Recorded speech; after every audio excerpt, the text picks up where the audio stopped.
O silêncio dentro de uma UTI é diferente de qualquer outro silêncio. É um lugar onde cada som importa, o bip ritmado dos monitores, o sopro constante dos respiradores, o caminhar rápido de enfermeiros pelos corredores. Ali, a vida e a morte convivem lado a lado, separadas por decisões médicas, aparelhos e minutos preciosos. Em 2013, um dos casos mais perturbadores já associados a um hospital no Brasil começou a ganhar forma dentro desse ambiente tenso e delicado, na cidade de Curitiba, Paraná. Foi ali que surgiu a história que chocaria o país e ficaria conhecida como o caso do Dr. Morte.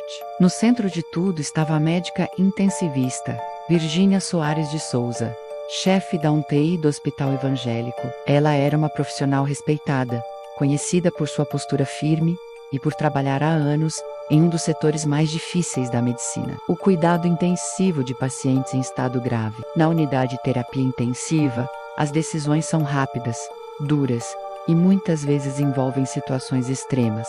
Porém, com o tempo, algo começou a chamar a atenção. Familiares de pacientes começaram a relatar mortes que pareciam acontecer de forma repentina demais. Pessoas que estavam estabilizadas, ainda lutando pela vida, pioravam de forma abrupta. Em um ambiente onde a morte infelizmente é uma presença constante, distinguir o que é natural do que é suspeito nem sempre é simples. Ainda assim, havia uma sensação estranha, uma inquietação silenciosa. As primeiras desconfianças surgiram dentro da própria equipe.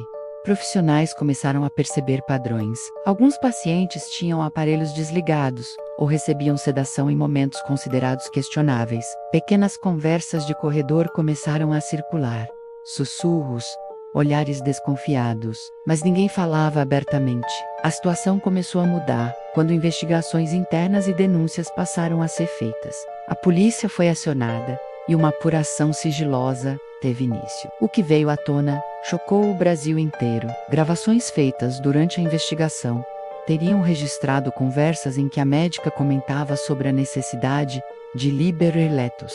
Segundo a linha investigativa da época, havia suspeita de que pacientes em estado grave, mas ainda vivos, poderiam ter tido seus aparelhos desligados antes da hora ou recebido doses altas de medicamentos sedativos e analgésicos que poderiam acelerar o fim. A notícia se espalhou rapidamente. Manchetes tomaram conta da televisão, rádios e jornais. A ideia de que alguém dentro de um hospital pudesse estar antecipando a morte de pacientes causou pânico e revolta.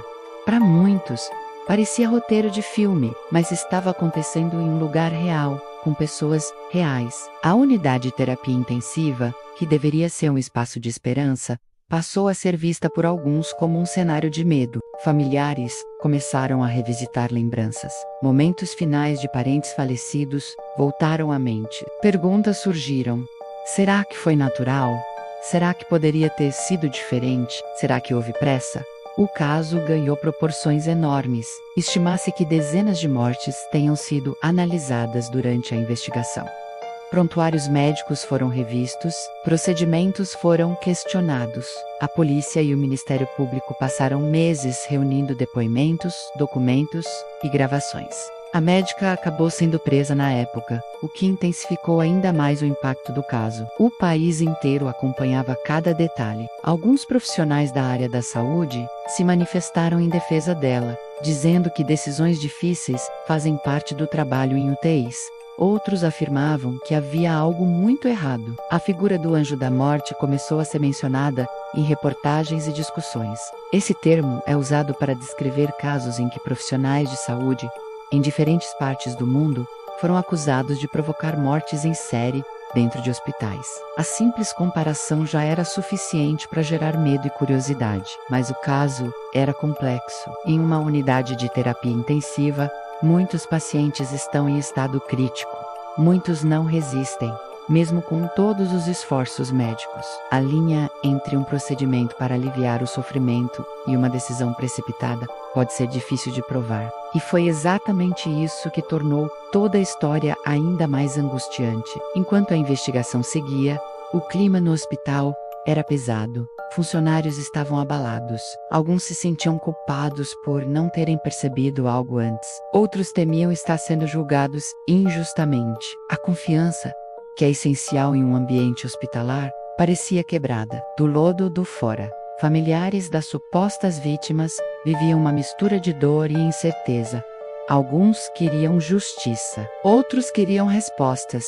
Muitos apenas queriam entender o que havia acontecido com seus entes queridos em seus últimos momentos de vida. O caso ganhou repercussão internacional. Veículos de imprensa de fora do país passaram a noticiar a história. A ideia de mortes suspeitas dentro de uma unidade de terapia intensiva, comandada por uma única pessoa, despertava um fascínio sombrio. Era um tema que misturava medo, mistério e uma realidade difícil de aceitar. Com o passar do tempo, o processo judicial avançou. Perícias foram feitas, especialistas foram ouvidos, testemunhas deram seus relatos. A defesa argumentava que todas as decisões médicas tomadas seguiam critérios técnicos e buscavam aliviar o sofrimento de pacientes em estado terminal. Anos depois, após uma longa batalha judicial, a médica foi absolvida das acusações por falta de provas conclusivas de homicídio. A justiça entendeu que não havia elementos suficientes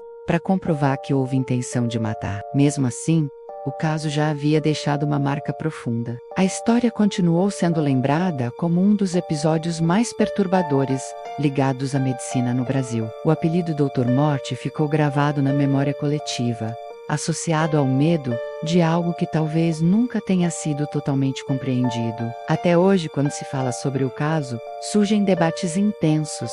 Alguns acreditam que houve injustiça contra uma profissional que apenas lidava com situações extremas. Outros ainda se perguntam se todas as respostas realmente vieram à tona. O que torna essa história tão macabra não é apenas a suspeita de mortes antecipadas.